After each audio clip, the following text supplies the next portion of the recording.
खान साहब, आपसे काज़मी साहब ने सवाल उठाया था कि मुस्लिम समाज के इंटेलेक्चुअल्स को यह सोचना पड़ेगा कि जब जैशे मोहम्मद को और आपने कई नाम लिए थे, लश्कर तौयबा का नाम लिया, जब इनके जिहाद को कहीं ना कहीं जस्टिफाई करने की कोशिश की जाएगी और की गई है, तो फिर कहीं ना कहीं जिहाद का असली मतलब और असली मायने तो हाईजैक हो गया ना।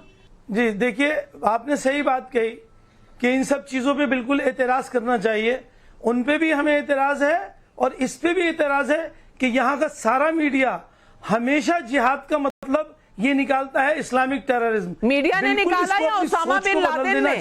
मीडिया ने निकाला या ओसामा बिन लादेन ने, जैशे मोहम्मद ने? ओसामा बिन लादेन भगवान नहीं है, वो आतंकवादी है, वो बदमाश है, वो लुटेरा है, वो हत्यारा है। आप हत्यारा वो आइडियोलॉजी बनाएंगे क्या? वो जो कहेंगे उसे मानेंगे क्या?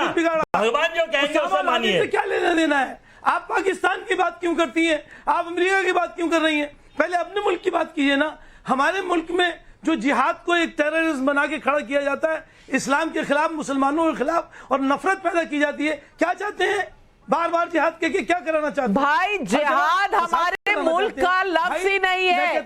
इन्हें बताइए शमून काज़मी साहब कि ये जिहाद इस मुल्क की बात कर रहे हैं। क्या इस मुल्क में 2008 नहीं हुआ था? क्या 2008 नहीं हुआ था? तब क्या हुआ था? कहता हूं कि डिबेट की इब्तिदा कहीं से भी जब आप जैसे लोग खड़े हो जाते हैं कि याकूब मेमन के लिए रात को सुप्रीम कोर्ट खुलवाते हैं, तो सवाल उठेगा कि नहीं उठेगा? और यही सवाल मैं आपसे पूछना चाहती हूँ शमून काज़मी साहब। दरअसल बहन, देखिए, बड़ा दुर्भाग्य भारतीय मुसलमानों के साथ ये हुआ कि उन्हें 54 साल तक वोट बैंक की तरह इस्तेमाल किया गया और उन्हें एजुकेशन से दूर कर दिया, और उसका नतीजा ये हुआ कि भरमाने वाले लोग आए और उन्होंने जिहाद के नाम पर, जो तथाकथित है, जिसे बिल्कुल जिहाद नहीं कहा जा सकता, मुझे इन्हीं शब्दों पर एतराज है। और जो इंटेलेक्चुअल मुस्लिम है वो उन्हें सबको एतराज है, इसमें कोई दो राय नहीं है कि वो उन्हें कंडम करता है।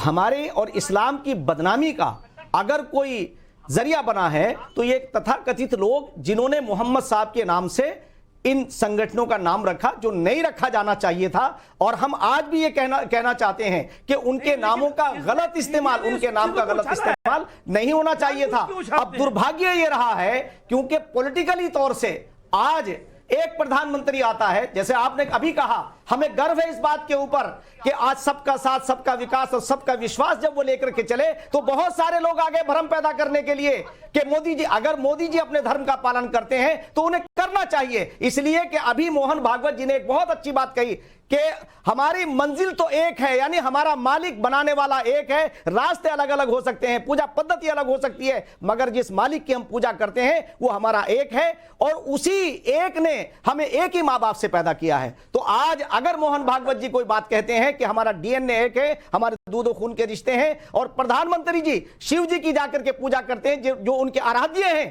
तो हमें कोई, किसी मुसलमान को उस पर एतराज नहीं होना चाहिए। बल्कि ये तो बहुत अच्छी बात है, आप अपने धर्म को पालन करें, वो अपने धर्म का पालन कर रहे हैं। लकुम दीनुकुम वलिय दीन, तुम्हारा दीन तुम्हारे लिए, हमारा दीन हमारे लिए। ना आतंक की जरूरत है, ना ही कहीं ऐसे जिहाद, तथाकथित जिहाद की जरूरत है।